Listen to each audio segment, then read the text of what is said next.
কি গো শকুন্তলা, এখনো তোর ঝাঁট দেয়া হলো না? এত বেলা হয়ে গেল, কি করছিলি? আর বলো না গো, ওই যে উনি কাল কোথায় মাছ ধরতে গিয়েছিলেন জানি না, এত নোংরা হয়ে বাড়ি ফিরেছে, কাচাকুচি করতে করতে বেলা হয়ে গেল।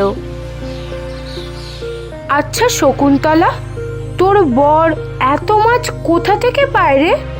আর আমার বরটা দেখ না, চুনোপুটি ছাড়া কিছুই পায় না। অত শত জানি না গো দিদি, চলুন জলটা নিয়ে আসি পুকুর থেকে, সংসারে কত কাজ পড়ে আছে। হ্যাঁ হ্যাঁ, চ বউ চ।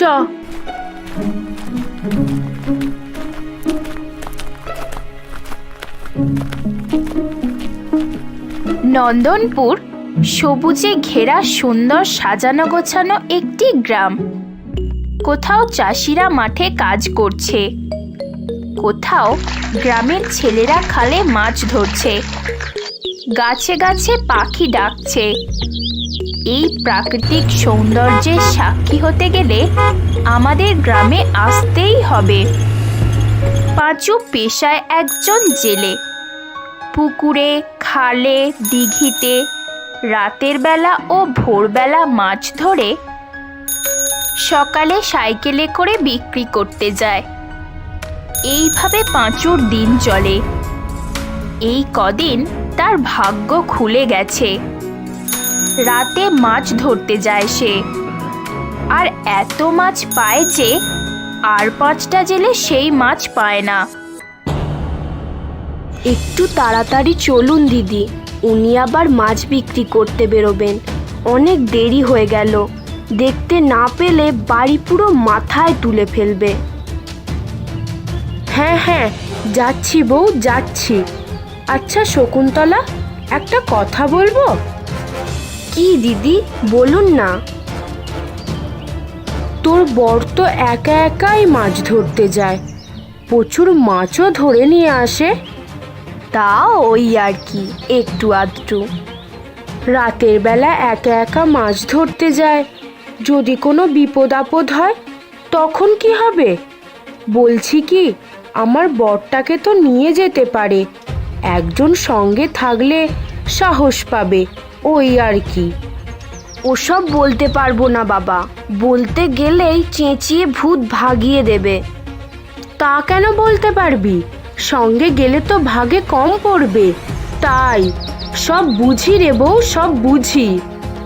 তা বোঝেন যখন এসেছেন কেন বলতে? হ্যাঁ গা বউ, তুই আমার সাথে ঝগড়া করছিস? তোর মনে মনে এত হিংসা? হ্যাঁ হ্যাঁ, আমি পচা বেলপাতা আর বাকি সবাই ধোয়া তুলসী পাতা। বউ, তোকে আমার বলাটাই ঘাট হয়েছে। ন্যাকামো, গায়ে পড়ে আদিক্ষেতা, ঢং ঢং যত।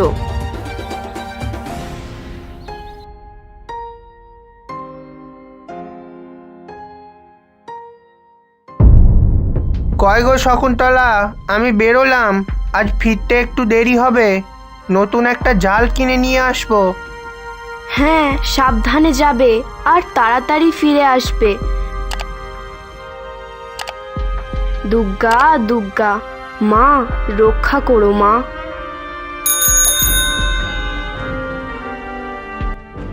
এই আছে আছে মাছ, রুই, কাতলা, পোনা, জলের দামে মাছ আছে, মাছ লাগবে মাছ।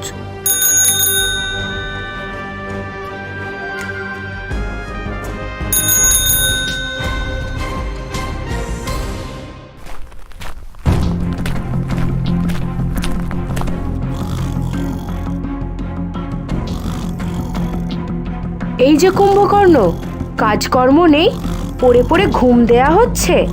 ওদিকে পাঁচু সব মাছ বিক্রি করে ফেলুক, আর উনি গিয়ে মাছই তাড়াবেন। দাঁড়া দাঁড়া, তোর ঘুম বার করছি আমি। ওরে বাপ রে, কে রে শালি? ইরি ইরি, এ তো শালি নয় রে, এ তো আমার বউ।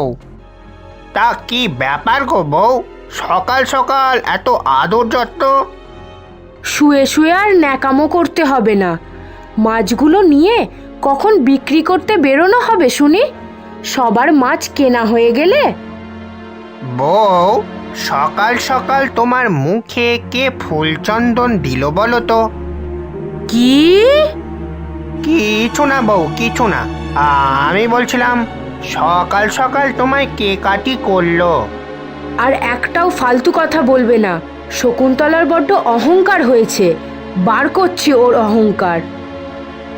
যেটা বলছি মন দিয়ে শোনো। আজ রাত হলে তুমি পাঁচুর পিছু করবে, দেখবে ও কোথায় যায়, কোথা থেকে ও এত মাছ ধরে। আচ্ছা বউ, আচ্ছা, সব বুঝতে পেরেছি। তারপর আমি ওর আগে গিয়ে সব মাছ ধরে নেব, তাই তো? হ্যাঁ, ঠিক তাই করতে হবে তোমাকে। পাঁচু সারাদিন গ্রামে গ্রামে ঘুরে মাছ বিক্রি করে। সে যেহেতু টাটকা মাছ বিক্রি করে, তাই তার মাছ সবাই কিনতে চায়। তার মাছের বিশাল চাহিদা গ্রামে গ্রামে। অন্যদিকে অন্য মাছ ব্যবসায়ীরা তাকে দেখে জ্বলে। সন্ধ্যা হয়েছে, পাখিরা সব বাসায় ফিরছে। পাঁচু নতুন জাল কিনে বাড়ি ফিরছে, আজ অনেক মাছ ধরবে বলে। খাওয়া দাওয়া শেষ করে একটু তাড়াতাড়ি শুয়ে পড়ে তারা। ভোরবেলা উঠে পাঁচু মাছ ধরতে যায় বলে আজ তারা একটু তাড়াতাড়ি উঠে পড়ে। ঘড়িতে তখন রাত 2টো। পূর্ণিমার চাঁদ আকাশে, চারিদিকে আলো ঝলমল করছে। আর পাঁচু হাতে হাঁড়ি আর জাল নিয়ে বেরিয়ে পড়েছে। আর অন্যদিকে পাঁচুকে অনুসরণ করছে অন্য একটি লোক।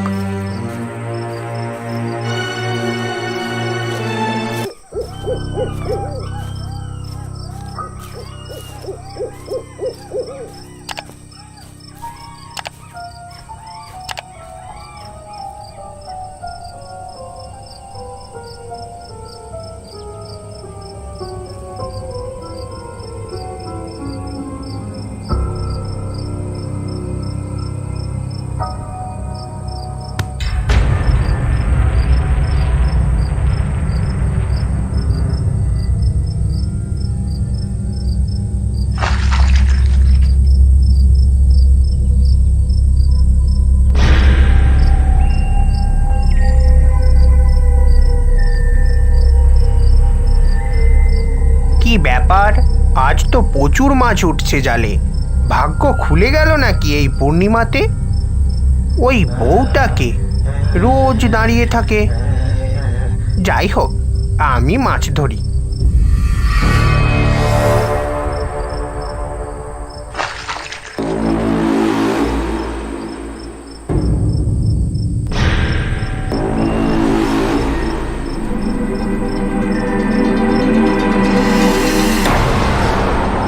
আচ্ছা, ওই বউটা কাদের বাড়ির? রোজ আমিও আসি আর ও আসে, পুকুর পাড়ে দাঁড়িয়ে থাকে। যদিও লাভটা আমারই হয়, কারণ বউটা যেদিনই আসে সেদিনই প্রচুর প্রচুর মাছ পাই। না, যাই বরং কটা মাছ দিয়ে আসি।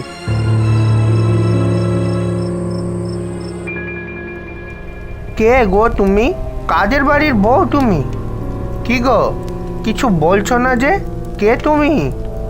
কি হলো, উত্তর দিচ্ছ না কেন? বলো, কাদের বাড়ির বউ তুমি? তুই আমাকে চিনবি না। আগে তো বলো, তারপর দেখছি এই বড় কাতলা মাছটা তোমাকে দেব।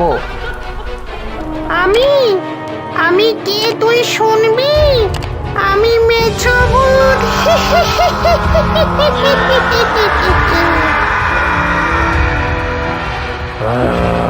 পাঁচুর ওপর সেই মিছভূত ভর করে। পাঁচুকে বাঁচানো সম্ভব হতো না, যদি না সেদিন যে লোকটা তার পিছু নিয়েছিল সে পাঁচুকে বাড়ি নিয়ে আসতো। তারপর ওঝা ডেকে পাঁচুর শরীর থেকে সেই মেছভূতকে ছাড়ানো হয়। এখন পাঁচু সুস্থ, আর সে একা একা কোনো দিন মাছ ধরতে যায় না।